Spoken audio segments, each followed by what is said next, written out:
법화경에서 밝힌 끝없는 복덕을 실천하는 구체적 방법과 일상 수행. 법화경 관세음 보살 보문품 제25품, 법사품 제10품, 수의공덕품 제18품. 법화경에서 제시하는 끝없는 복덕의 실천은 단순한 의례적 행위를 넘어서는 전인격적 변화를 추구하는 구체적인 수행체계로 구성되어 있다. 이러한 복덕은 제공양과 법공양이라는 두 가지 차원에서 동시에 이루어져야 하며 각각의 실천 방법은 서로 다른 접근을 요구한다. 제공양의 실천은 물질적 공양을 통한 복덕 축적의 방법이다. 법화경에서 제시하는 10종 공양은 꽃, 향, 영락, 마량, 도양, 소양, 증계, 당번, 의복, 기약으로 구성되어 있다. 이 중에서 마량은 가루향을, 도양은 바르는 향을, 소양은 태우는 향을 의미한다. 영락은 옥이나 보배구슬을 실에 꿰어 목이나 가슴에 들이오는 장신구이며 증계는 불상이나 법상 위에 달아놓은 일산을 뜻한다. 그러나 이러한 물질적 공양에서 중요한 것은 공양물 자체가 아니라 공양하는 마음가짐이다. 향 하나를 사려더라도 상상으로 많은 부처님께 많은 공양물을 정성스레 올린다고 상상하는 것이 핵심이다. 이렇게 하면 향 하나로도 한량없는 복덕을 지을 수 있다. 이는 물질의 가치가 아니라 정성과 발언의 깊이가 복덕을 결정한다는 것을 보여준다. 법공양의 실천은 더욱 근본적인 차원에서 이루어진다.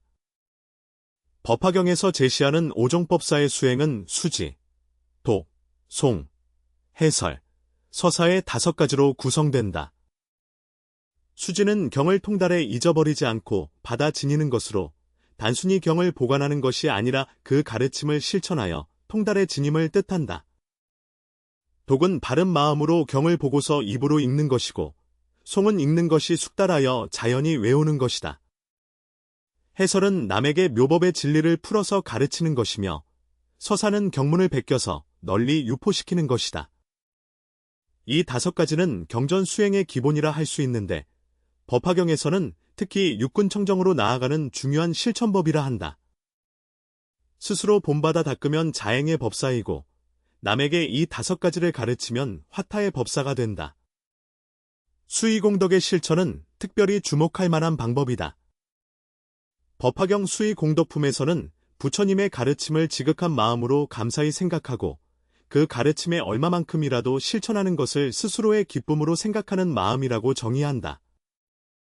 법화경의 법문을 듣고 따라서 기뻐하며 법회에서 나와 다른 곳에 가서 승방이나 한적한 곳, 도시나 거리, 마을이나 논밭에서 부모, 친척, 친구, 아는 이에게 힘에 맞게 연설하는 것이다.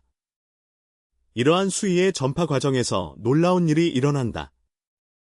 그 사람이 듣고 기뻐하여 다시 다른 이에게 전하고 그 다른 사람이 기뻐하여 또 다른 이에게 전하여 이와 같이 전하고 또 전하여 50제 사람에게 이른다. 부처님께서는 이 50제 사람이 법화경의 한 개송을 듣고 따라서 기뻐한 공덕이 모든 오락거리로 400만억 아승지 세계의 6갈래 중생에게 보시하고 아라한과를 얻게 한 공덕보다 크다고 설하신다. 칠지작법의 실천은 체계적인 복덕 축적의 방법을 제시한다. 첫째는 불법승 3복계 귀의하는 것이고 둘째는 꽃, 향, 향수, 음식, 보석 등 증기한 것들을 실제와 상상으로 공양하는 것이다. 셋째는 과거의 잘못을 진심으로 뉘우치는 참회이며 넷째는 다른 이들의 선행과 공덕을 진심으로 기뻐하고 축하하는 수의이다. 다섯째는 부처님께 법을 설해 주시기를 청하는 청법이고 여섯째는 부처님께서 오래 세상에 머물러 주시기를 청하는 청주이며 일곱째는 자기가 닦은 성근 공덕을 이웃에게 돌려주는 회양이다. 칠지작법을 자꾸 실행하면 타인을 위하는 마음과 자신을 위하는 마음이 동시에 생겨나며 사람을 위하는 마음이 진심으로 생겨나면 타인을 편안하게 하는 힘이 생긴다. 관세음보살 연불수행을 통한 복덕 실천은 칙명에서 시작된다. 관세음보살의 서원과 가피력을 기원하기 위해 믿음을 일으키며 나무관세음보살, 나무관세음보살하며 칙명연불수행을 해야 한다. 이는 타력적인 수행과 자력적인 수행이 함께 융합되어 있다.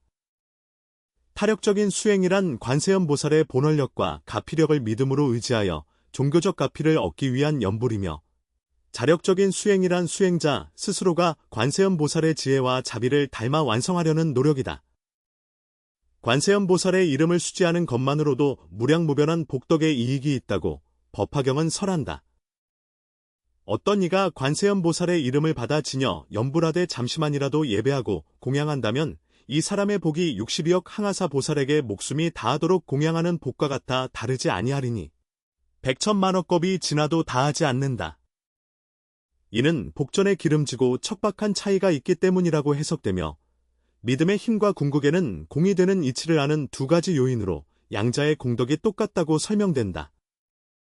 일상생활에서의 구체적 실천 방법을 살펴보면 먼저 아침에 일어나 삼복에 귀의하는 마음으로 하루를 시작하는 것이다. 이때 단순히 형식적으로 절하는 것이 아니라 진정으로 부처님의 지혜와 법의 진리, 승가의 화합을 자신의 삶에서 구현하겠다는 서원을 세우는 것이다.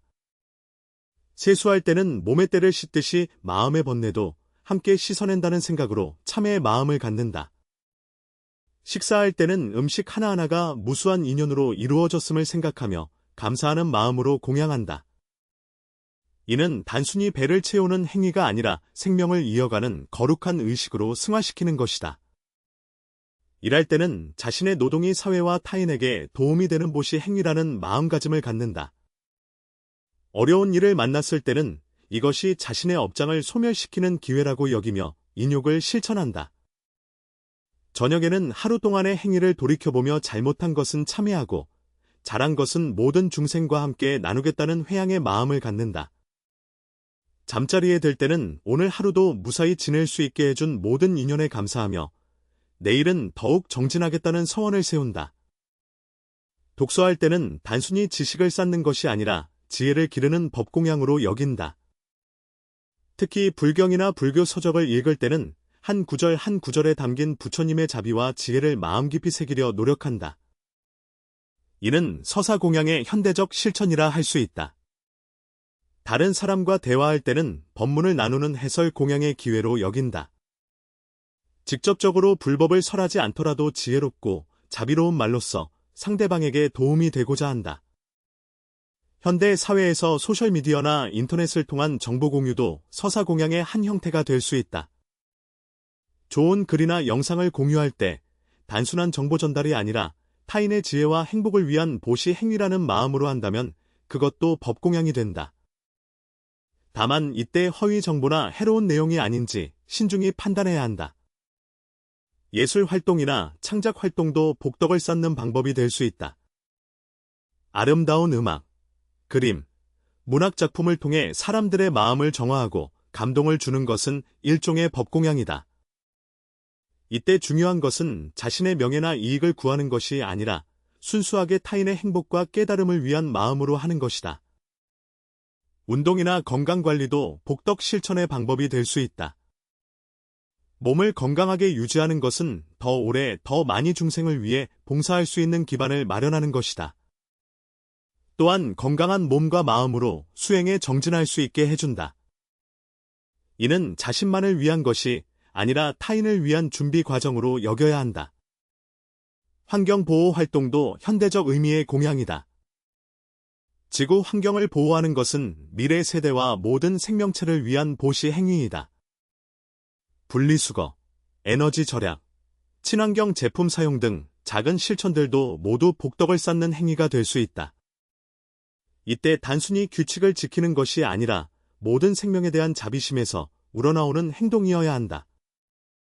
자원봉사나 기부 활동은 가장 직접적인 복덕 실천 방법이다.